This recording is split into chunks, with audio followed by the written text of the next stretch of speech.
Hello, good afternoon, everyone. We're going to be starting now. Yeah, my name is Victor Wacha. I'm the program coordinator for Legacy, and we are here for a symposium, a town hall symposium organized by the ODI, Office of Diversity and Inclusion here at UCF. And we have pulled together a couple of professors from all walks of life, and we are actually here to address some challenges that we have noticed, that is befalling a good number of scholars on campus and also outside the university. Today's theme for the program is Breaking Barriers, Building Bridges. We believe that by the end of today's conversation, we'll be able to look at some of the barriers that need to be broken. And also, we trust that we'll be able to provide some solutions that would help us build bridges towards a better campus environment here at UCF and also outside UCF. Today, we have a couple of professors whom we've invited. They are professors here at UCF. The whole conversation will be championed by our Chief Diversity Officer, who is a person of Dr. S. Ken Butler. He is also the National Association of Chief Diversity Officers in Higher Education. He is a fellow there. He's a professor of counselor education and former faculty fellow for inclusive excellence within the office of the provost.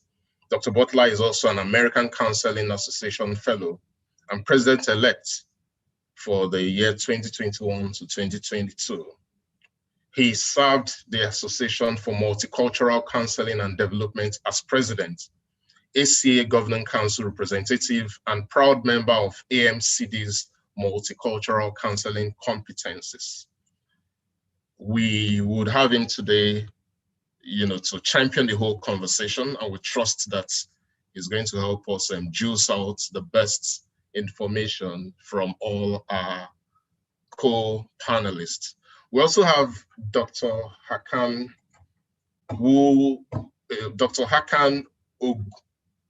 Ozoglu. I want to believe I did not murder your name, Sam. Sorry about that.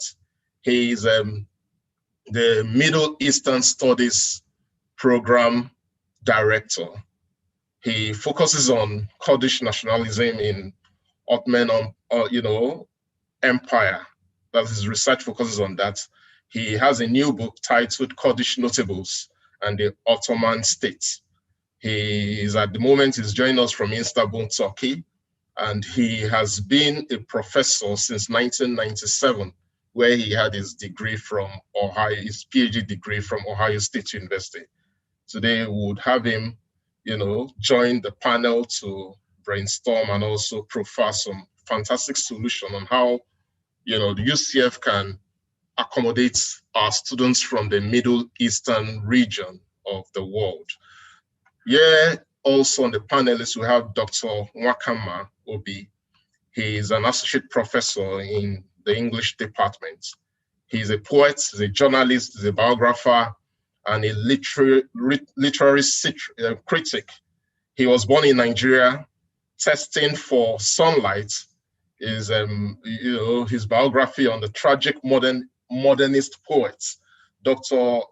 Nwakama, has been a prolific writer over the years. He had his degrees from Missouri, where he had his PhD degree. He had his master's degree from St. Louis, Washington University in St. Louis, and he had his first degree at the University of Jos, Nigeria. Today he will be joining us to brainstorm and also provide some fantastic solution towards breaking barriers, building bridges, as it reflects the students who are immigrants from Africa. We also have Dr. Fernando Rivera. He is the pioneer founding director for the Puerto Rican Research Hub. He's a professor of sociology, and he's already leading the way with works in the fields of medical sociology and sociology of health, race and ethnicity, and the sociology of disaster. He's been a fantastic, friend to the ODI community. we know him, and he's going to be joining us today to discuss some positive ways of building bridges as it pertains to the students from the Latino community. We have Miss Courtney Hand. She is the present president of the Black Faculty Association, and we decided to invite her because she's our voice to, to help us gather some, insightful insight from the conversation, and to help us, champion that conversation among the Black faculty students as well. We are also, she's the assistant director for career development, at the Students Development and Enrollment Services. We also have Dr. Lee Ross. I don't know if he's joined us, but if he's going to be joining us, he's a professor of criminal justice within the College of Community Innovation, Education and University of Central Florida.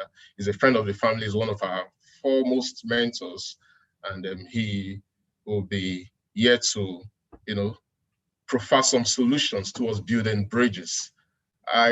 We have Miss Daye Shameka. She's the coordinator at the Nicholson School of Communication. She's also one of our wonderful mentors. She's been with us for about 2 semesters now, and she has been a positive add to the Legacy family. So we have Miss Kavita Saul. She's with us. She's our administrative coordinator here at ODI. And we also have all other wonderful students and faculty and staff members who are on the Zoom to listen to the insightful, thought-provoking conversation that we'll be having today. Once again, I want to welcome everyone, and I want to hand over to Dr. Butler to take over from me now and champion the conversation, sir. Thank you for having me. Greetings. Thank you, Hotep. I appreciate you all having me as being your moderator today, and I want to ask all of the guest panelists to come on in and join me. Today, we're going to have an opportunity to talk about what it really means to be breaking barriers and actually doing some good work. And so we're going to channel all that energy into providing for you all some very positive conversations around race and culture and diversity and intersectionalities from all forms. We have people coming from all walks of life who are sharing with you today. We even have someone as far away as Turkey and Dr. Hakan. And so we are really excited for the conversation that we're going to have today. So just sit back and really just listen in. If you have any questions or any things that you would like us to kind of espouse upon, please feel free to put it into the Q&A and we will take that on. So before we even get started, we have everybody on. Can you just give a greeting and just tell us a little bit about what you're doing today and how you're feeling? And let's really engage in this conversation. So we'll have Dr. Fernando Rivera. You're the first person I see on my left. So talk to us. Oh, thank you, Dr. Butler and Victor for putting this together, and fellow panelists. Very excited to be here and having this conversation. I'm feeling well, hopeful about the future. Obviously, we have a lot of challenges to go through, but having this type of conversation, putting advice together, putting solutions together, I think is what we need to move on. So I'm looking forward to the conversation.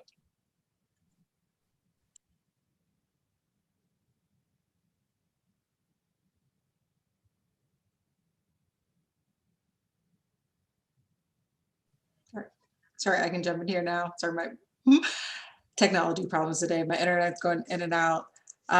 Good afternoon, everyone.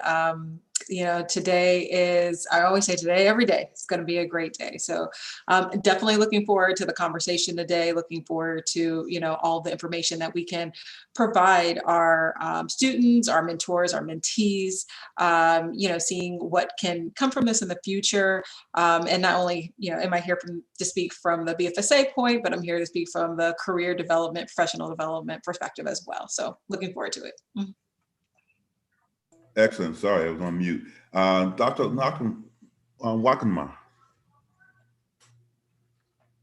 you're muted, sir. All right.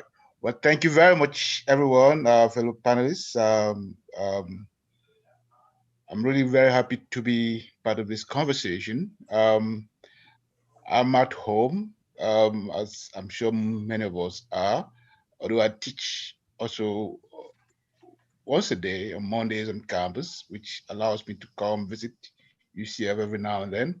But generally, I'm at home and I'm feeling well, and I'm looking forward to this conversation and to hearing from all of you and sharing perspectives, and hoping that we could take this issue further down the road, because I think it's important, particularly to join in articulating prospective ways forward for all our benefits. Um, as the great Nigerian novelist Chinua Achebe says, it is not because we don't have homes that we invite each other to come to the public to talk. It is because it is good for kinsmen to meet. I think faculty and students, in some ways, are virtual kinsmen, and so I really like to join everybody to say thank you very much for getting us all together to have this conversation.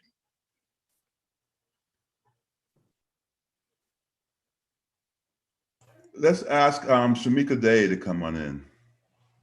Hello, everyone. Good afternoon. Thank you for having me here. I feel very encouraged. That's where I am right now, especially that we are having this conversation. I've enjoyed my opportunities to mentor students, especially in the legacy program. So I'm coming here as a staff member, but also as a mentor to be able to lend that voice. Excellent, excellent. And Dr. Hakan. Yes, I also am very glad to be here because it's great to be in the company of like-minded people who are concerned about diversity and bias. I teach Middle Eastern studies, so I'm very familiar with biases and racism that my subject area deals with. But I have to tell you that it's a both-way street. There is bias when we talk about the Middle East in United States, but there is also bias in the Middle East towards the West too. So that also is, I see, one of our goals to, or it has to be one of our goals to accomplish, that we have to educate people, not only in the United States, but in the rest of the world, that bias and racism is a very important problem, that I think it starts in the university setting, that we have to train and educate people. So I'm very happy to be here if I can contribute any. Thank you. Thank you, thank you. So I'm going to ask a really general question, and then we'll go deeper diving into all of this. But what does it mean to be a racist-free university? How does UCF even accomplish that? What are your thoughts? Since I was the last, let me start first. It is inevitable that we all have biases. The biggest problem is that bias leads into racism in action. So the university setting should make us aware of our biases and stop us progressing towards racism. Mm-hmm. So in that sense, I take this job very seriously, talking to students and make them aware of the biases. I don't think we can get rid of biases. It's inherent there, and most of us don't even know it. Mm-hmm. But at least we can poke some questions that people can be at least understand what biases we might have, so that we can better explain ourselves. So let me ask you a follow-up on there. You know, a lot of times people are saying that when we are talking about trying to eliminate or eradicate systemic racism or racism in general, what we're doing is we are cutting other people off, right? So it's not as inclusive as people think it is, that we're actually being exclusive when we, and what some people say, you're canceling out or you're silencing voices of people who have a different perspective than you. In your eyes, when you think about that, when you think about someone thinking along those lines, how do we change that narrative so people understand that we're not trying to stop anyone's voice? We're trying to say that there are other voices that are missing and that we want them to be included at the table. How do we get that conversation going or moving? I would take what you said and repeat it over and over again. That's exactly what we need to say. We're not canceling out other people. We're just joining in with our voice. So I think the starting point is that other voices have significance and they have to be heard. Excellent, excellent. Who else would like to chime in there? Well, let me also extend that discussion by saying that bias is the condition of intellectual isolation from a vaster reality of the world. When you do not know that the world does not just stop at your doorsteps, that it extends beyond your doorsteps, you are likely to be biased. The more you see the world, the more you experience it in all kinds of ways, in ways that does not just isolate you to a certain kind of inbred perspective, the ways that allows you to look at the other person as fully human and fully, also determined by the same desires to be alive, to aspire, to experience the world in very complex ways. For as long as you are unable to comprehend that very fact of that shared space called the human, bias comes in. And understand the human, you also understand that we don't have to think, look, act, or be the same, but that we not to tolerate each other's limitations because we are going to be limited by our experiences, and that we have to be open also to each other's perspectives, wrong or right. That we need to come to terms with the fact that there is no absolute in being human, that there are limitations, but that we must tolerate as well as advance those questions of what constitutes our unique experiences of the world. Once we are aware of that necessity to open up to each other and tolerate and actually affirm each other's most elementary but most humane senses of the other, we are more likely, therefore, to end or at least deal with bias in very unique ways. That's my own sense of it. Yeah. Let me ask Shamika to weigh in here. What are your thoughts in terms of some of the things that we've been talking about so far? Yeah, so the main thing that I think, just to echo some of what has been said, is that we have to be humanistic, right? We have to actually identify and remove all of the dehumanization that happens whenever we go with more racist actions instead of being anti-racist, right? So let's relate into the fact that we are all human and we should all treat and respect one another from that standpoint. And I think that as long as you center that, then other things will happen, right? It'll become like a domino effect, but definitely being humanistic is the key for that. Excellent, excellent, excellent, excellent. And Dr. Rivera? So yeah, in terms of, I think our role as educators is to put the evidence out there of, what are the consequences of racism, right? And unfortunately, we have a lot of people that put talking points out there with really, doubting the data, doubting the expertise that people bring into the table. And I think, to your first question of a racist-free university is where our conversations are based on the expertise that we have and sort of communicate that to have a real discussion of the issues at hand. And I think that's something that, and I think the second aspect of it is to have a willingness to learn all the time. Learning is a lifelong process. Every day you should have the attitude that you're going to learn something new.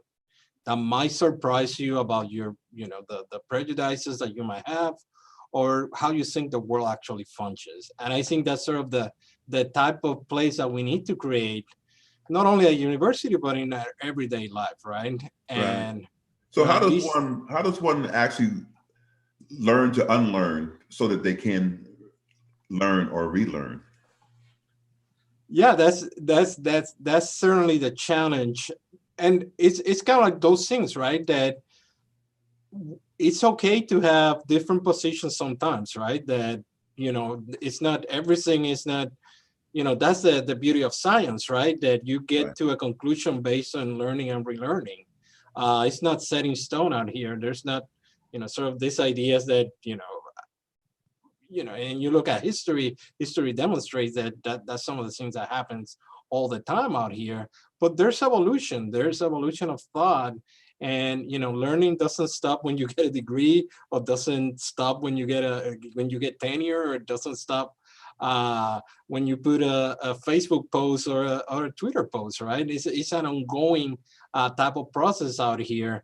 And obviously, if you close your mind to learning something new, to having new experiences, that's going to be the challenge as well. But I think for the students in the audience, it's important to have kind of like that perspective of, because the weighing, when we look at systematic type of features, we shouldn't be surprised as that's the results that we get, right?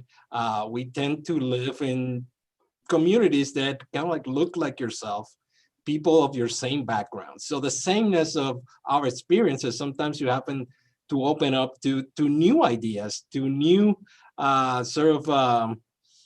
challenges to your viewpoint out here. And that's where, sort of the systematic issue comes into hand, that this is not by chance, right? It's not that we have a few people that are just being bad intentionally. Yes, there's some out there that they do that. But as a sociologist, I sort of recognize the structure, and the structure that we put in place are going to lead to the results that we see. It's not necessarily by chance. So let me add. Let me bring in Courtney Hand real quick, and then we'll come back to you, Dr. Obi. Okay. Courtney, what's your response to that? Yes, absolutely. I mean, and again, I echo everything my colleagues have said.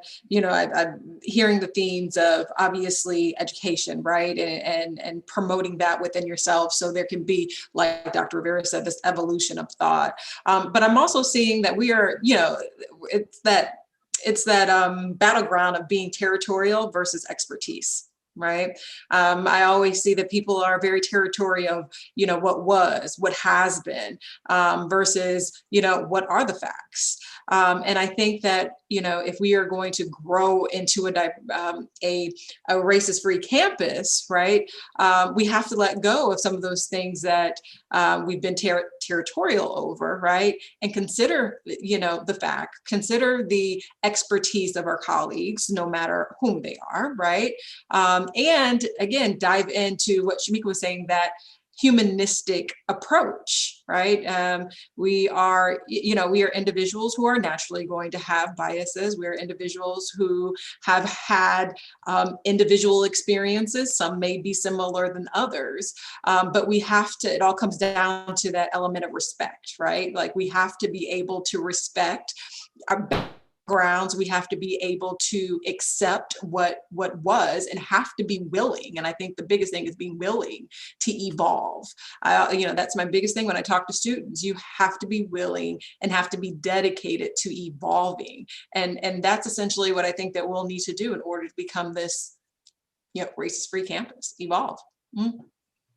Thank you. Dr. Obi, I'm sorry. Go ahead. That's fine. I just wanted to add that we may have to think about this whole question of racism as a condition of power, an attempt to preserve domains of privilege that somehow always counters the other.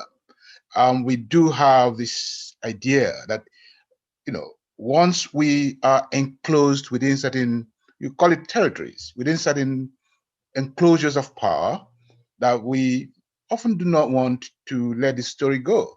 And that's where the story comes in. Representation, imagery, the idea of a critical encounter with the other person outside of the stories that we have told ourselves and that we continue to replay to each other, and outside ways we have presented the other person and the ways that other people want to present themselves. I mean, one of the very unique ways that I've come to understand, even the ways that we've learned this idea of race through the school system, through the things we have failed to do in the school system, is by the perpetuation of certain codes of representation. Who is the African American, the Latina, who are they, and how do we perceive them in the public imagination?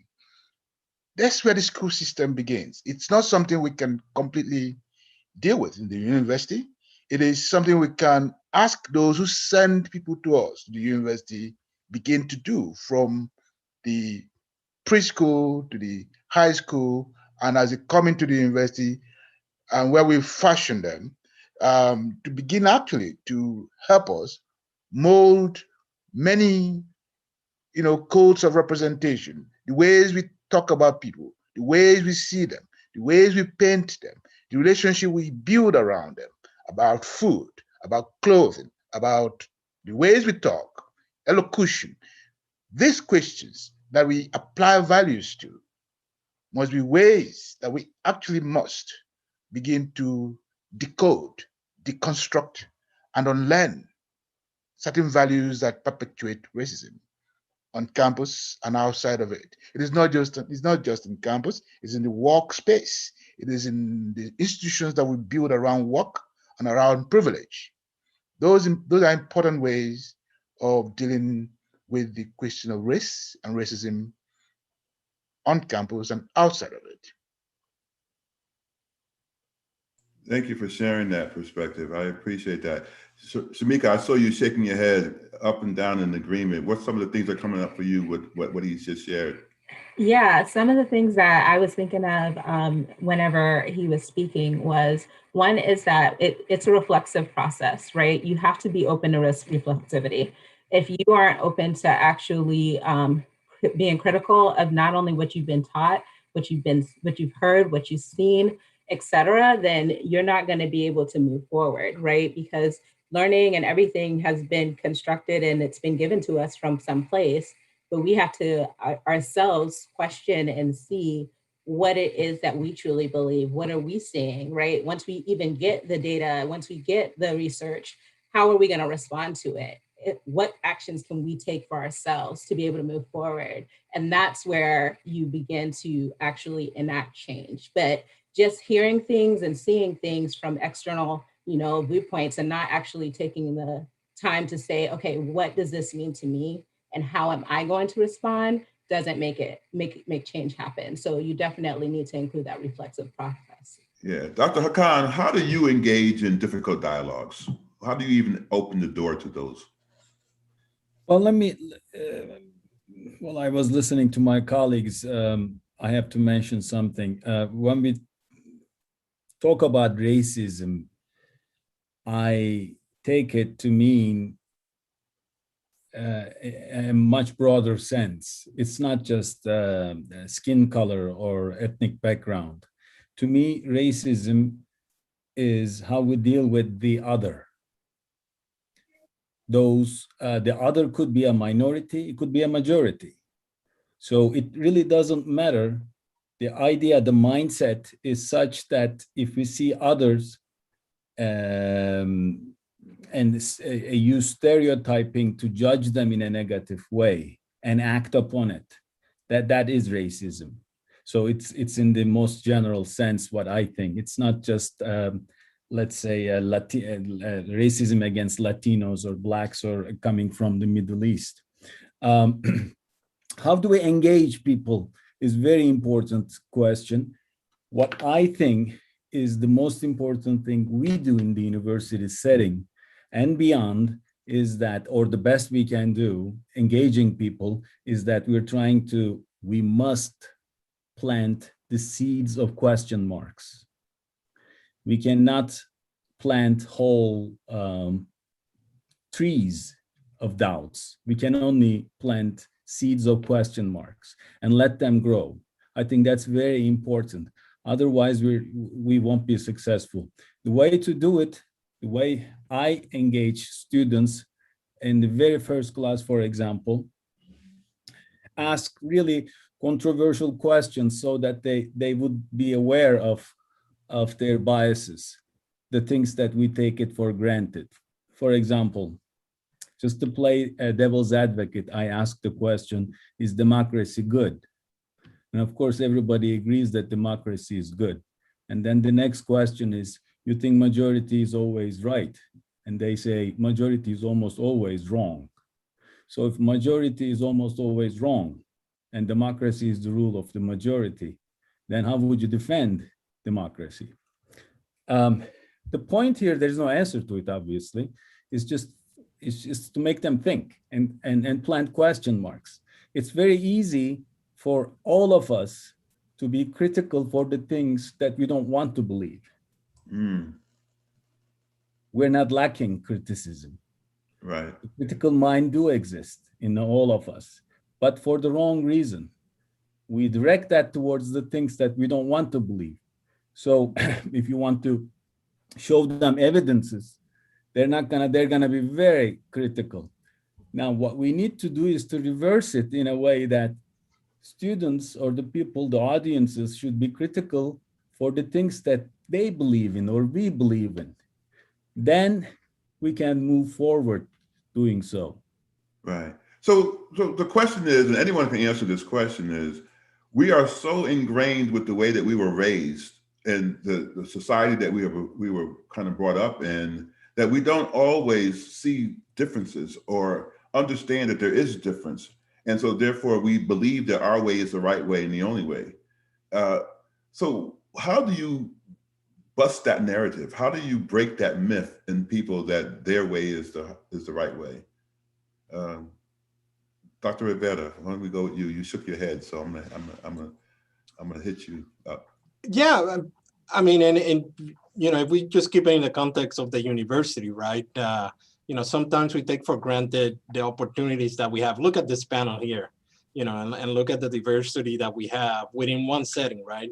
And sometimes we kind of like fly over that opportunity that we have, and we go kind of like to that silo that for you is so important out here. You know, and this is some of the things, you know, I would advocate that every student that goes to UCF should have an experience that makes him or her uncomfortable in some sense, right? You know, to make it a central mission of your experiences here in terms of what you do. And I'm not talking, you know, and this is, you know, whatever it is out here, you know, it could be international travel. It could be to go to a local community. It could be go to a restaurant where you don't know the language or you don't know even what you're eating. Go to a student group that you don't identify with. Mm-hmm. And I think that we need to start promoting those type of experiences out here and recognize that, you know, at the end of the world, you know, what is it that we want to go towards, right? What is, you know, and then this is where it gets, you know, iffy in terms of, do we want to go to an idealistic unicorn type of place, or we want to go to a pragmatic type of place out here? And right. What can we do at those levels? And what is the end goal at the end? So how do you get past the fear and the uncomfortableness that comes with that, though? That's typically what stops people from moving forward. So what would be suggestion, maybe you or anyone here, how do we get people to stop being fearful of what the unknown is? You cannot escape discomfort dealing with these issues. It's impossible. You have to learn to live with that if you want to go forward. Right, but the question is, how do we get people to recognize that and to step out into that fear or that uncomfortableness? Because what I'm saying is, what I'm thinking is that if I don't want to be uncomfortable, then I'm going to stay where I am. I'm not going to go out and try to engage with someone who's different from myself. I'm going to stay in my own little cocoon and everything's going to be okay. And all I'm going to do is cry for, I need this place to be safe and keep me in what I'm accustomed to. Go ahead. So again, I go back to the first point I made.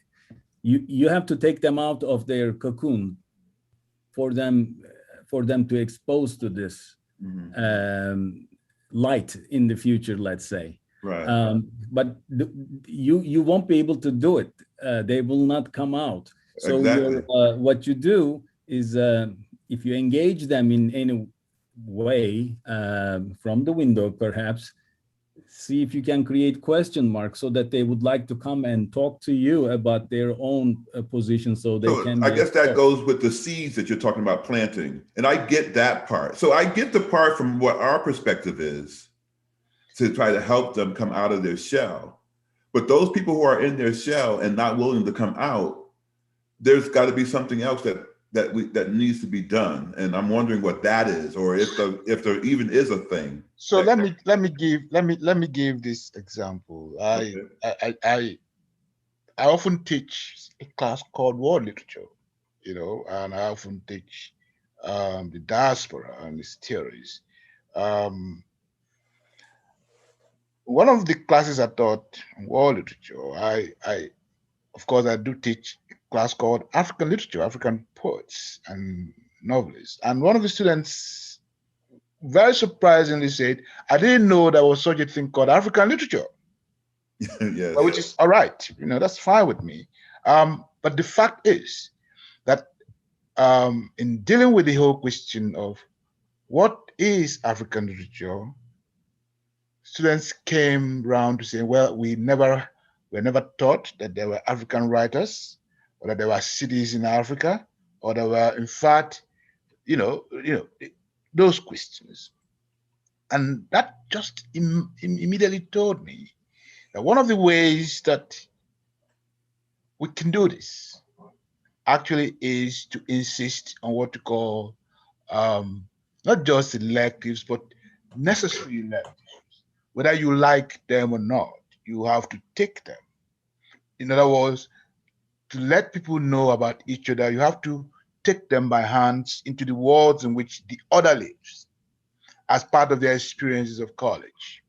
As part of what we do in the university, traditionally, institutionally, in the first instance, is that we expose those who come here to that discomfort of the self, because that form of self-discovery, when you look into the mirror and you suddenly discover that you no longer live in an isolated world, whether it is an isolated material world or an isolated intellectual universe. That's what the university in itself, by its own very mission, ought to do, to take people to places of discomfort and allow them to emerge as new or renewed people. And one of the ways you do that is to take them directly by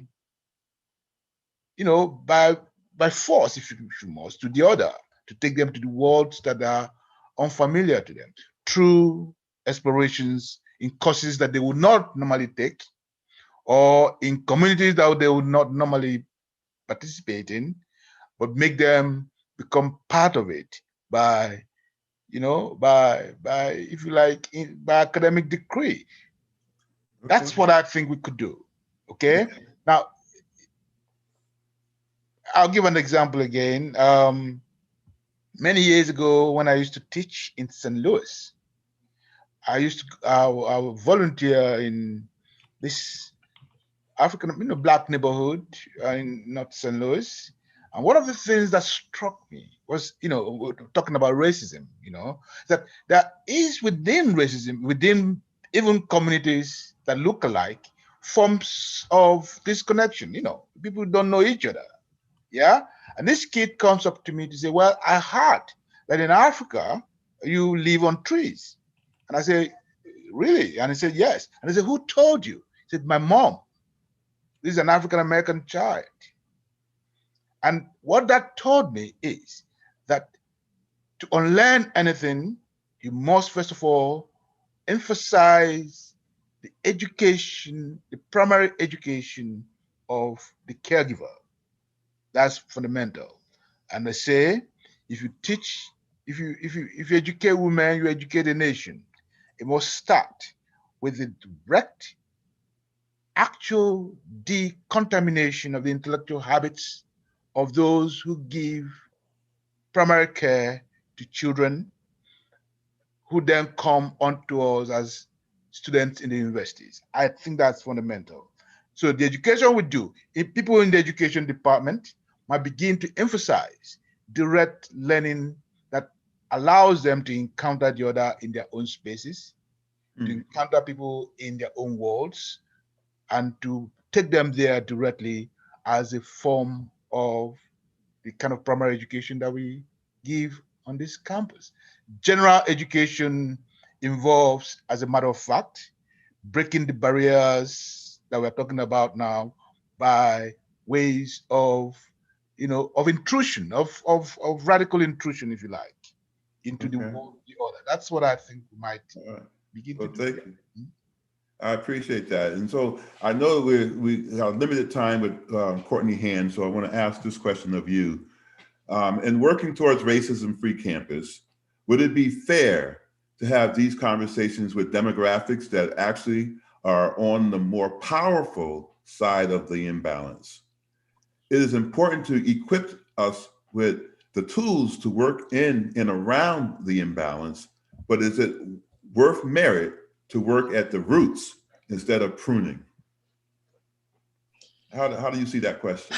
So, I mean, if I'm hearing right, pretty much, is it valuable, to have conversations with those who may not consider themselves of the diverse population, right? Or of minority, so to say, status. And it's imperative to have those conversations with them. And now, at what point they come into the conversations that kind of go back to what we're talking about, it being, how do we take some, because not all are going to be territorial or very combative about learning, evolving, and growing, right?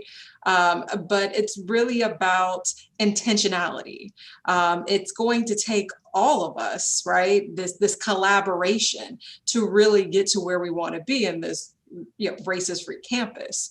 So to have these conversations with, people who, again, don't consider themselves a part of the diversity population, it's very much so imperative that we include them in on the conversations. As we were talking, before, right? I kept thinking of, exercising, right? When you want to lose weight, one of my coaches would say, you have to be comfortable with being uncomfortable, right? And that's kind of, if you see any change. And that's kind of where we are. So if we think about being intentional, like what is the goal? Oh yeah, we're going to be uncomfortable. Everybody's going to be uncomfortable. You're going to be uncomfortable. I'm going to be uncomfortable. Our other counterparts and colleagues are going to be uncomfortable. That's what it is. The point of being uncomfortable is to eventually get to our goal and then continue to evolve, and then hopefully be able to continue to educate others and other institutions and whatever the case may be as to how we were able to break the barriers when it comes to getting to that point. Excellent. So there's this term that's out there now. It's called intersectionality. And I don't know that everyone understands what that term means, but it maybe moves the conversation away from race and culture a little bit, in terms of, if I look at you for all those things that are intersecting in who you are in terms of your identity, then maybe people can kind of wrap their head around the fact that, there's some differences in the way that people see the world. So how do you all look at the word intersectionality, and how would you incorporate that into your talk about race and culture, especially when it comes to systemic racism? I think that using the intersectional approach is important because it reminds us all that not all of one group of people are the same people, right? Like, we are all different. We are all unique. We all have different lenses because we all come from different neighborhoods. We all have different cultures. We all have different, things that we have gone through in life that affects the way that we walk through life. So it then allows us to be able to see the person for who they are and not, I guess, just generalize things, which happens a lot, especially when you talk about racism, right? It's generalizing group attributes, it's generalizing things, controlling images and things like that that are actually out there, and applying it to each and every person that may have that color skin on them. So it's important for us to be able to do that because of the fact that it's a whole person that arrives to your classroom, to your office, to wherever. It's not just the color of their skin. It's not just their religion. It's not just their gender identity. It's all of them that arrives into those spaces. So it's important for us to remember that part. I love that. Thank you so much. Other thoughts? And I can just piggyback off of Shamika. It forces us to look at an individual with all their layers, right? Not just what we see when they come walking through the door. It forces us to kind of think like, someone can be, a Black and Latina, right? Like somebody can be a teacher and like a fitness coach, right? So it allows us to expand our understanding, again, evolve, right? Our understanding of what an individual can be outside of just phenotype, right? And outside of just what I guess society has us check little boxes in. Right. It provides us again that element of like people can be intertwined with other things and don't need to be put in your box if that's not what they want to do. I love that. I love that. And so one of the things that Dr. Obi had brought up before that I thought was pretty cool was that there was African literature, right? That there was European literature, that there was American literature, and people not recognizing that because of their viewpoint or what they see or what they think Africa is as a continent. And so what I would like to ask is, from that perspective is, if you have ever heard of a TED Talk by the name of The Danger of a Single Story. And I would ask that if somebody behind the scenes here will just put it in the chat for people to be able to see that. It talks about intersectionality in a way that helps people recognize that if you just take one perspective or your way of seeing things and not really opening yourselves up to the world, then you're going to be missing out on so much. You'll miss the full story. And things along those lines. And Dr. Obi, I heard you chiming in there, so I'm sorry I cut you off. No, it's okay. I just when Chimamanda's TED Talk is what you were referring to, Chimamanda Adichie's TED Talk, which is very which is an extension, in fact, of a talk of a position clearly outlined years ago by the novelist Chinua Achebe many years ago. It's an extension of that discussion. But I wanted to go back to this whole question of intersectionality. In fact, yesterday, Crenshaw was talking about it on NPR. Crenshaw is it's supposed to have coined the term intersectionality about 30 years ago. And she came on NPR yesterday and was talking about this whole question and how it's been, utterly misconstrued by especially current political discussions around race and intersectionality.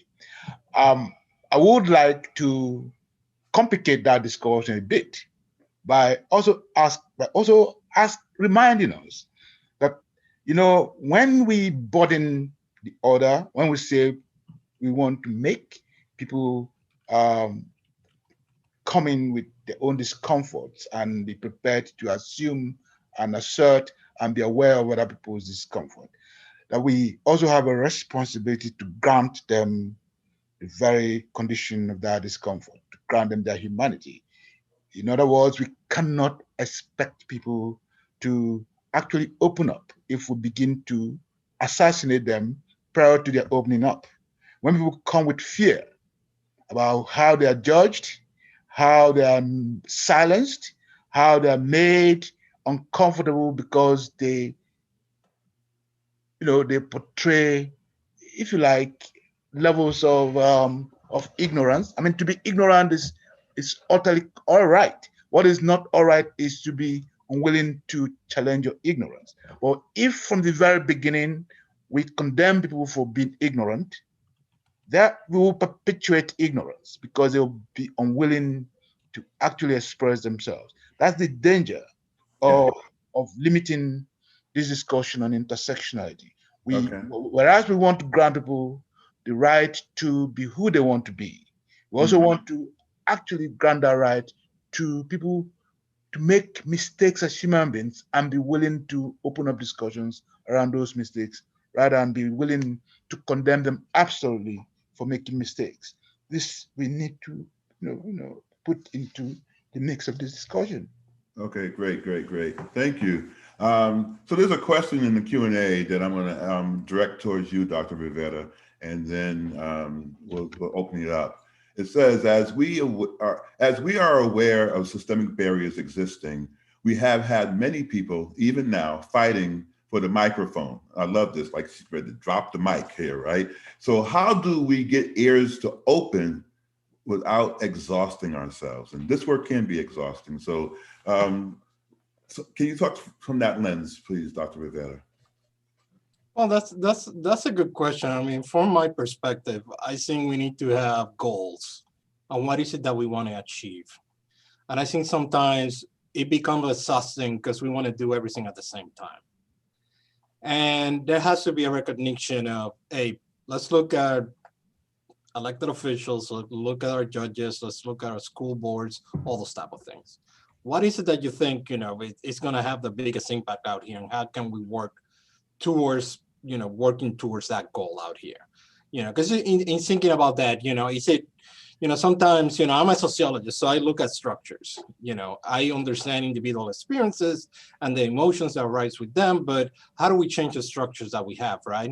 In terms of that, I think we need to have that intentionality and those goals, right? And I think sometimes we try to do too much at the same time, and we end up just fighting for the microphone, and people kind of like shut their ears out because it just becomes too complicated. It becomes unachievable. And I think that's what we need to narrow down, right? And I guess, let's start in the capacity that we have right now, not necessarily changing the whole society, but us as educators within an educational setting. What are the things that we can do? Let's begin there, and then sort of build from there. And in that way, we're not exhausting ourselves and sort of fighting over each other and trying to try to solve the world in 2 hours or so. Excellent. Other thoughts?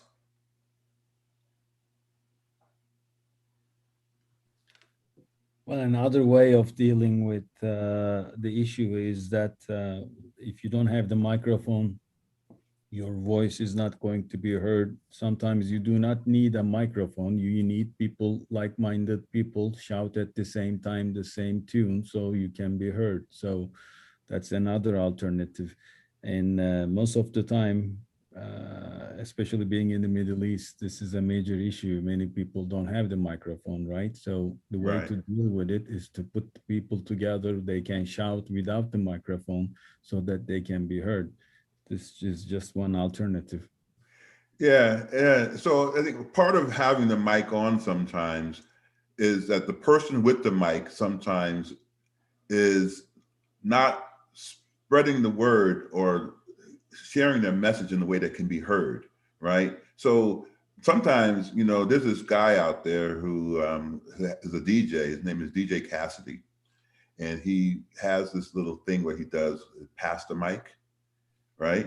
And if you ever seen it, it's pretty unique, right? He brings back all these stars from past years, and he gets them to kind of pass the mic on to kind of keep the music going, so to speak, right? Because everybody has different loves of music or genres and things along those lines, right? So how do we get people who are holding the mic to recognize when the people in the audience are not buying what they're selling?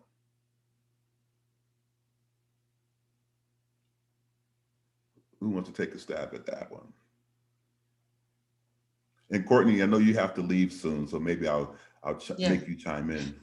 No, I was about to say that, but I can definitely chime in on this one. That's for all of us here who may be a little bit of extroverts and like communicating our passions and you know, and what we do and expertise, it's a little hurtful when people aren't really, you know, kind of accepting what you are saying, or not really understanding what you're saying, right? You have to know your audience, though. Yeah, and you do, and that's where I was just about to say, you have to learn how to meet your audience where they're at.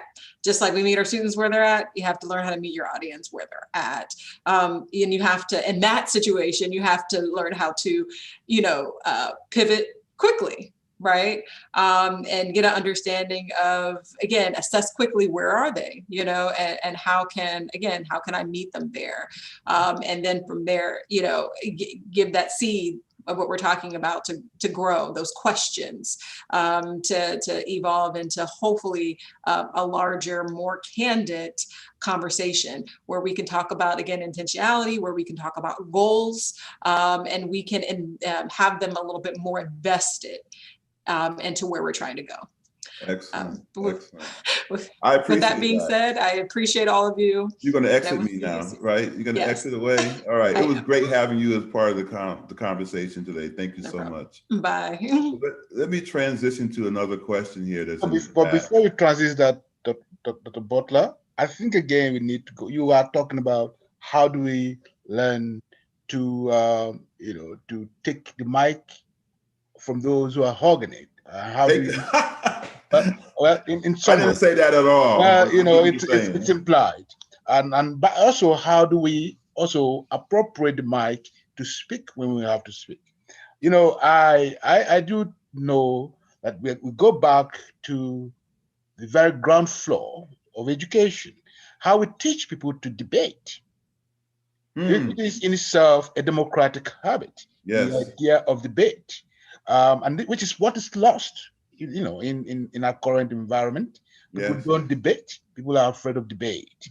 People are afraid of, even if it means speaking for the devil. Well, people are debating without facts too, right? So you got to go get your facts. It's all right to debate without fact, but to actually understand the value of debate, which is also to contradict fact without being afraid of it. The idea of public speech, public speaking and debate, which we have forgotten how to do in the school system, is probably the basis of that problem.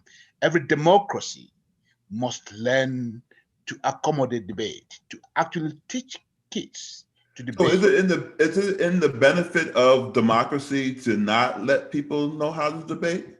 No, it is not. It is actually in the interests of democracy. Okay, so then if that's the case, right, how come there are people who are in democracy, who are in leadership positions, who won't allow those voices to be heard? That's the whole point. It is the idea that you must then create epicenters of debate.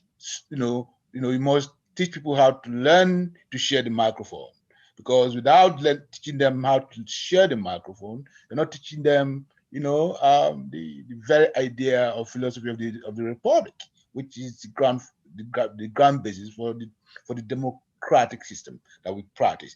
That there has to be, you know, a value of back and forth, and and in other words, what I'm trying to emphasize is that it is responsibility of the public school system to teach us. So I get you. I get where you're going with that, and I think that is really the idea in some regards, that people would be able to understand and do that. But in a democracy that most people are living in the United States, that's not happening. There are people who are not going to listen to the person who, even whether they're coming from the grassroots level or whatever have you. If you just look at how our political system is in play right now. Mm-hmm. So you can have all the voices you want that are coming in and saying, this is the narrative that I need you all to speak from, or I need you to hear. But if the person who is in position of a powerful, making policy and making changes is doing that, then you have what you have when you see what happened in Georgia, right? Mm-hmm. Where somebody says, look, I know there are voices out here telling me that this is not the right way to go, but I'm going to go this way because I have the power. And so how do we get past that? I mean, so I understand the whole concept of making sure that we share the stage, mm-hmm. but there are people who are not willing to share the stage. I don't want to actually appropriate this space, but I need to emphasize this, that it is not something that happens in one, in a moment. It's a learned process. And as I said, the very responsibility lies with public school education. Okay. How we begin to shape children from the very ground, from We the very mold them beginning. and we, as role models, and we mentor them into this process. Absolutely. And so we need to go in that direction and begin to say, well, what are we doing that is so wrong today? Okay. That's limiting public debate. And I think it is the responsibility of the teacher in the classroom and the school system to begin to educate citizens' response to public issues. That goes back again to the whole question of how we teach a new generation to begin to mine and use information as it is, and the level of public policy that goes towards management of information. Debate must be a value that we teach in the school system for us to go beyond that point. All right, so let me see what other people are thinking about this. I'm seeing some smiles, and Dr. Hakan, I see a smile come across your face every once in a while. What are you thinking over there? Yeah, I'm thinking challenges, a lot of challenges, but no answers. I mean, these are the questions that is being debated for centuries. Weaknesses of democracy or the power, people in power, they don't want to share this stage. What do we do against them? And the education is also important, how to educate students, but then who educates students, who initiates that? The state initiates that, right? So there is this, the people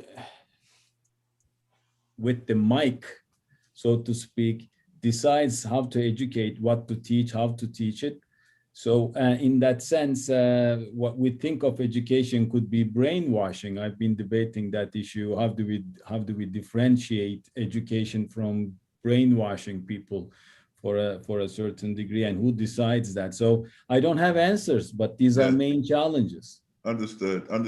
So Shamik, I want to bring you in here, and I have a question I want to ask you. In most cases, positions of power have been held by white men. And in many cases, they are talking about making changes, and they want to see this equitable society and things along those lines. But a lot of the times, what ends up happening in some of these spaces is that they want the change to come on their terms, right? Or they want the change to kind of be the way that they see the change coming. So they want you to respond in that manner. How do we get to men who are in positions of power, who say they want to be inclusive, to understand that to be inclusive might be outside of their realm of thinking, almost similar to what we were talking about before, but maybe from your perspective, how do we get them to see it so that they step out of that comfort zone into something that might be a little bit more uncomfortable? Yeah, that's a big question, right? And part of it is, one, are they in the space where they're ready to listen, right? Like, because if someone has, they're saying that this is what they want, and they're just holding onto that mic, right, and not being willing to kind of share it, then you probably aren't going to be able to get to that person. But one is knowing who that leader is and what kind of speaks to them. So if it's data, if it's research, if it's that they need to see a person, if it's that they need to meet, be face to face with what this reality is, try to find moments to be able to actually show them that this is true. This is not just something that we're saying. This is not only even my lived experience. This is reality and what's happening out there throughout these different structures, especially when you talk about education, right? Like, what is actually happening? Do you want to meet the students that I mentor? Can I bring them to you so you can see exactly what's going on? So identifying who one has that person's ear to is important. If you are privileged enough to be in a seat at the table to be able to have those conversations, use your voice in that space. Be okay with being uncomfortable and getting others uncomfortable, because like we talked about before, that's part of the work, and we have to be in these spaces and be okay with it, right? And so just actually identifying exactly one, if they're ready to hear, but if they're not ready to hear, how do they listen? And trying to find ways to be able to allow that to happen. Excellent, excellent. So there's another question in the Q&A I'm going to ask, and anyone who can answer this one. How do you all suppose we should deal with people who don't believe in or understand intersectionality and try to force you to choose one of those identities, i.e. being Black and being a member of the LGBTQIA community? What's the thought there?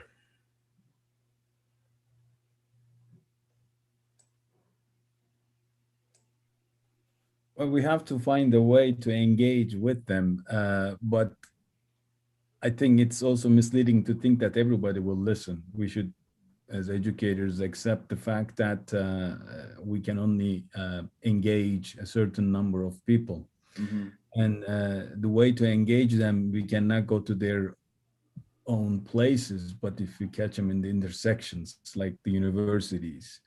So universities are the wonderful places where these debates take place, and then question marks are planted and discussions are done. So I'm not saying that it is hopeless, but I think it is too optimistic to think that we can engage everybody. The best we can do is just to open up cracks in the rocks that then hope that the rain and wind will make that crack bigger. Right. So what I hear you saying is there's a strategy that's involved. And I remember when I was a school counselor, when I was working as a school counselor, if I wanted there to be a change in the environment and how certain kids were acting or students were acting, I was at the middle school level, I would go to the ringleader. And I would get that ringleader to be on my side. I would do the smoothing or whatever it is that's necessary to make that student recognize that they're a leader and they're a role model. And if I can get them to think like I'm thinking, or at least in that game, then they may be able to draw other folks, like, so they're my Pied Piper, right? So if I can't bring them to the table, there's someone that they're paying attention to that's a role model that they're looking up to, whether it be a student athlete or a person who's a part of this organization or that organization, who they are more apt to listen to than the other. So it goes back to that whole mic thing, right? Is knowing when you are not making a difference and being without ego to be able to change that and say, okay, I can't reach you, so I know that you have to do this. So I know in the Black community, there's been this talk, because Black people have been exhausted for a long time trying to change this narrative, right? And so for so long, there's this conversation about, well, how do we get other people to be a part of this narrative, right?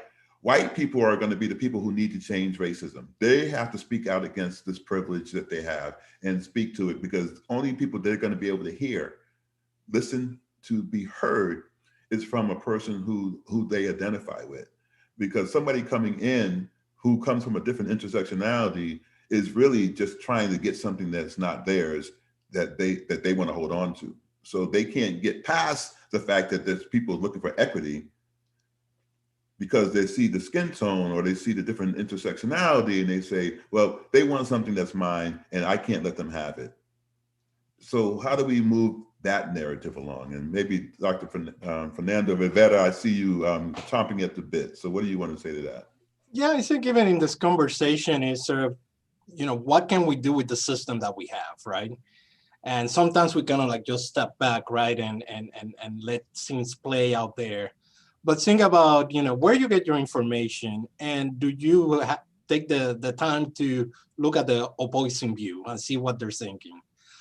Do you vote? And not in the presidential election, we are so mistakenly think that that's the most change that you can have. It's the local elections, right? And I'm not talking about students, staff, or faculty, right? Probably a lot of you have a hard time telling me who's the mayor of your town right now, who's in your city council, all those type of things. That's what we have. That's kind of like the political system that we have out here. Kind of like at UCF, can we make it easy for students if they see something wrong? to have an outlet out there that they could, challenge that without any repercussion, and that the institution is going to take it seriously. The same for staff and the same for faculty, right? And I think we have to be in a position not asking other people to do stuff that you don't do yourself. And I think that's the big issue out here. And sometimes recognizing that structure that you criticize puts you in a place where you actually have the mic, and sort of you're kind of like dealing up, sort of putting down certain things. But you have to understand that there's a balance, right? And again, understand that system and within the system out here. And you see that, the ebbs and flows of what's happening, right? Dr. Butler was mentioning Georgia. Think about why is that reaction right now? It's because people understood that if they get organized and go out to vote, they can actually make meaningful change. And it's going to be the people that have power are going to react, obviously, and that's going to be that ebb and flow out here. But just understand that this is not static. Sometimes we take for granted that we have more power than we think we don't have, right? And that we need to slowly make sure that, where is it that we're going to go, but have a strategy to go to that place that we envision for everybody. Yeah. So Dr. Obi, I got a question for you. Yes. So how do we strategize to get people to recognize that there is often a need for you to work with people who have different ways of actually seeing the same thing, right? So you might have a person over here, a student, who sees the world this way and they want to fight it that way. And then you have somebody who sees the world this way and they want to fight it that way. And then you have your own way of seeing things and you want to fight it that way. How do you get those people to kind of connect and see that they're all fighting for the same thing and then they can use their collective power to make something happen, as opposed to fighting each other for the right of passage to be able to do it? Absolutely. Well, it's also first of all to come to terms with this notion that we all really need to know, which is this, that the other side to the democracy of knowledge is also the democracy of ignorance. People are not always on the same table, and dare not be, otherwise we will have a really, really uninteresting society. We'll have what we all have we have a nightmarish society if we all agree on one common thing. That'd be a nightmarish society. Okay, that's Big Brother, right? Now, one of the things that I think that people must constantly be aware of is the beauty of disagreement. We can't always agree. The only thing that we must always never do is, even while we disagree, that we do not hurt the other because of our disagreement, but that we disagree is the imperative of our society. You should never agree totally with everything everybody else agrees on. So the whole question of how do you get somebody who does not accept intersectionality to accept it is by always dialoguing with that question. All right? And dialogue is a messy process. It is not always that people agree. You make them agree by the things you model about yourself, by the things you define of yourself, by your willingness to show your vulnerability, and for them to allow themselves also to experience their own vulnerability. They don't have to agree with you, they must have to accept you. For as long as we understand that as a primary basis of our condition, then we will be less willing to either dismiss, hurt, or even afflict the other with our ignorance. So we are walking towards the same direction. And what's that direction? The perfection of our society. And that's a work in progress. And we need to always understand that this work in progress is not going to end in our own generation. It is going to be a continuous process towards refining our social order and our own imaginations. And what I see as the primary, most fundamental means of doing that, of renewing that compact with each other, is dialogue. To also be unafraid of being wrong, and to always be unafraid of acknowledging that other person can be wrong, but also willing to listen to the other person, even when they're wrong, and modeling that humanity and acknowledging also that whereas one group can be right, one group also has a right to be wrong, Right. and to seek the means towards constantly renewing, themselves through the process of dialogue. That's the only way we can do it. I don't Okay. see any other way but to dialogue. But the question I think you might want to ask is, how do we then create the grounds for this dialogue? How do Right. we encounter the other to make that dialogue possible and Excellent. vital? That's So, where the dialogue is. let me have Dr. Hakan or Samika, why don't you weigh in on that? Is there something that comes up for you all in this conversation, this dialogue right now? I would say I would add one thing is the word empathy, to create empathy towards the other people's position. But how do we do that is a major thing. Just an example, one of the controversial subjects to teach in my modern Middle East class is Arab-Israeli conflict.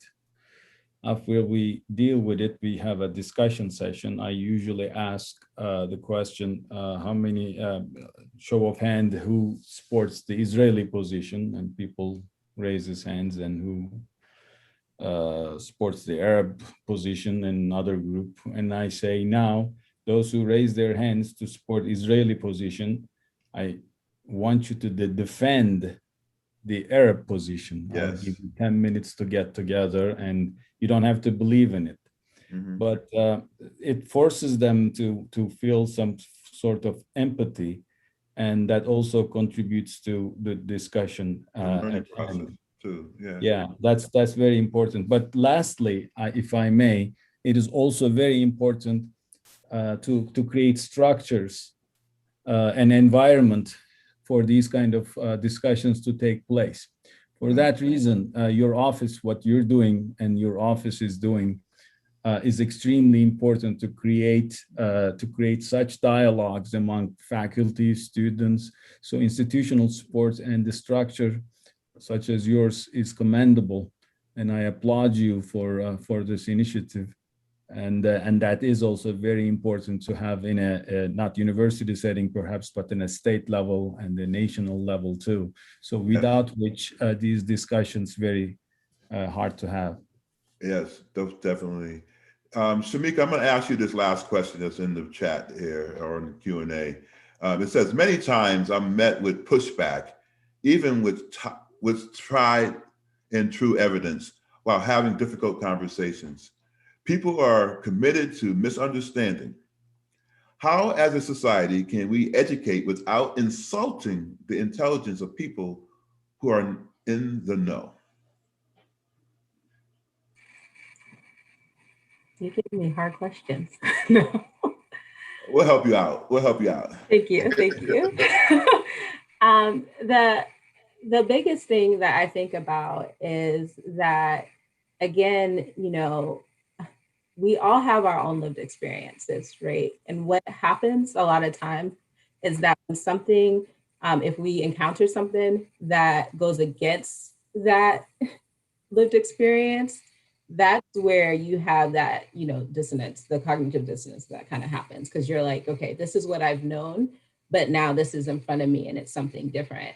So one thing is I believe that you give that person space once you've given the information, if they're combative back, because sometimes they're just really not in the space to receive that information, and they may need to take that time. So I think that's one thing that can be done. Because process differently. Yeah, correct. And you don't want to insult their intelligence, and that's not what you're doing. You're just providing them information that is contradictory to what they've known. Right. So giving them that space, but also, kind of creating a network that you can be collaborative and have those conversations, and it can be safe, right? Like allowing that dialogue, like that was suggested before, to happen, but you do have to create that kind of environment to be able to allow that to move. Yeah, I think it's important. I think you have to go in with some ground rules and some guidelines as well, right? That you want everybody's voice to be heard, people to be at the table to share what they have to say, no matter how controversial or not it is. But in what you're really asking people to do is just to open their minds to the conversation, right? And as Dr. Khan has talked about, just planting the seed. Because sometimes we don't know, and that's the other part. You may not think that you're getting through to someone, and you might not in that moment. But if you plant the seed, there's a great possibility that is going to come to some light or a growth that's going to happen for that person somewhere moving on. And so we're coming really close, dangerously close to the end of our time. I cannot believe that this hour and a half has gone by so fast. But I want to maybe give you guys just one more, and I said that I don't like that word. I tried to break that out of my vocabulary. I want to give you all the opportunity to really speak to anything that's going on for you. And if we have time afterwards, I see that 2 more questions kind of popped up. But just as a closing for you all, what are some things that you would like to share with the audience when it comes to the conversation that we've been having today? Who would like to go first? All right, I'm going to call on Dr. Opie. Fernando wants to go first. Oh, Fernando wants to go first? All right. Yeah, I mean, this we have to be pragmatic sometimes that, there's not a magic formula to this. I mean, and as Hakan and the rest of the panel can attest to, this is a long thread of human history here, right? And sort of sometimes, it's what is the goal that you're trying to intend out here? And I mean, those conversations have empathy, have respect, right? Trying to find that common ground, because I agree that sometimes people do listen to what you're saying and they're looking at what you're doing as well. And you'll be surprised how many times it's not really what you say, but what you do. When you think people are not looking, right? And I think that's important as well to do that. So this is an ongoing conversation. And again, it's not easy. If it was easy, we wouldn't be having these conversations out here. Yeah. But I think, again, how do we create those atmospheres of the things that we can control in our lives to make sure that this change is possible? Thank you. Thank you. Who would like to go next? Well, let me just chime in because I think it's, to close. One of the things that I want us to pay attention to is the unique situation and location of UCF, because we are in the end talking about the University of Central Florida and the experience we have of the university itself. One of the things I think we must pay attention is the unique location of UCF. And I say this because from my own experience, I've taught in other universities before coming to the University of Central Florida. The human interaction is limited by that unique location. I used to have to bring my students over for dinner and for conversations, but my graduate students and my undergraduate students, I'm not able to do it in this environment because students have to travel all the way from where they are to my home and vice versa. And so what I think we need to actually consider doing is to let the university probably create sites of contact between faculty and faculty, faculty and students, students and students, so that we can actually build up more human intercourse, more human encounters, and that may, in a fundamental way, actually begin to open more doors of personal encounters that will limit racism on campus. This is what I think. We're working on that. We have the Odyssey ambassadors who are going to help students at least have engaged in those conversations. So definitely, I love that in terms of having different places where people can go and have these conversations. That's right. a And meet at the more human level, share food, share drink, share conversations, see each other beyond organically, as a matter of fact. Yes, that's organically. Definitely beautiful. Shamika, anything? Yeah, the biggest thing that I would like us to walk away with is to be okay with being presented with something that is different from the view that you started with, and actually taking that time to be reflexive and think about what you can do. So not just knowing, but like being in that moment and actually taking action from it. Excellent, great. And Dr. Khan, bring us home. Well, I would say that by doing so, we have to be aware our own biases, and we also may be wrong. Yeah. Excellent, excellent.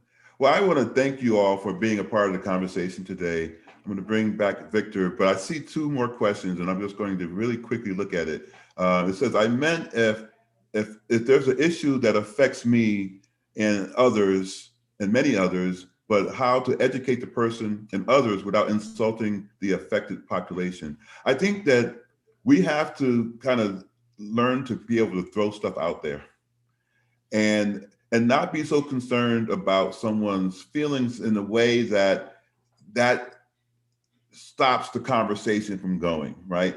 We need to figure out how to open up safe spaces, brave spaces for people to have conversation so people can kind of talk through what it is that they have going on. Sometimes you don't even know what you're thinking or feeling or saying until you start talking and you can see yourself processing through it. So give yourself the space or the grace to say what you have to say, and then also be willing to learn in that space and let people know. When I'm teaching classes, there are often times when I say, I don't have all the answers. I don't know everything. And I'm willing to be wrong. And I put it out there and I have a conversation about that because I want to hear different perspectives and have other people kind of share what's going on for them. So be willing to kind of engage in the conversation and learn in the process. I think all the panelists were talking about that, learn in the process. And then the last question is, as a person of color with a graduate degree, how do I get my supervisor and upper administration to take me seriously? Well, I think you need to just go into their offices and say, this is how I feel you see me, and how can I work through this with you so that I matter in this space. I see what you're doing for this particular student. I see what you're doing for this particular student, and I don't see those same things coming my way. And then if you can't advocate for yourself in that manner, find others who can help you. Seek people who can come up to you or work with you to kind of maybe intercede on your behalf, stand in the gap to kind of help make those changes that are necessary so that you can feel safe and comfortable and you can learn in this environment as well. And so that would be somewhat a way to kind of get you to talk with the people who are kind of helping you to educate and be ready for the world, right? And letting them know where they're getting it wrong. We sometimes don't engage in those conversations because society has told us we shouldn't. But if someone brought you to this campus and told you that they're going to provide you with an education and they're not meeting your needs, then you need to share with them that they're not meeting your needs. And again, there are different spaces on this campus that can help you get that conversation going if you're not able to do it on your own. But no one should rebel. No faculty member should rebel against a student coming and saying, you're not meeting my needs. We're here to meet student needs. And so I appreciate you all for being here today. We are at 3:34, which means that we are over time. And so I'm going to turn it over to Victor to close us out. And to the panelists, thank you so much. Your knowledge and your wisdom and your willingness to share today has helped to move the narrative just that much further forward. And so I appreciate you all and thank you. Victor, the floor is yours. Thank you so much, Dr. Butler. Thank you, Dr. Ubinwakama. Thank you, Dr. Akan. Thank you, Dr. Fernando. Thank you, Ms. Daye. Thank you, everyone that's participated, even Ms. Hotney. I see on the participant list, we have a lot of mentors who joined us and who had stepped out Don Millings is one of our students. Desire is one of our students. Kayla King, thank you so much for joining. Miss Christina Fuller, thank you. Thank you, Kayla. Cassie, thank you. Everyone who joined. This conversation, it's not exhaustive. We will still, keep creating platforms for such discussions. Hopefully from maybe by the next semester or maybe by fall, hopefully we may have this conversation again where we would even have a more robust audience, including those from the Asian minority, those from maybe the Jewish minority as we have. And, it's actually a going concern, and we trust that these little pockets of solutions we've been profiling, those who are in authority are listening, and they will surely, take actions. Thank you once again. We want to close out now. We appreciate everyone for joining us, especially Dr. Hakan from Turkey. Thank you so much, sir. I think we need to give him a round of thank you so much. I would be stopping the program now. And if you have further questions, please, you can send it to my mail. Legacy is here to hear your voice as a student, and we'll definitely pass the questions to the right channel for solution. Thank you once again, and have a wonderful day. All right, you guys take care. Yeah, bye-bye, sir.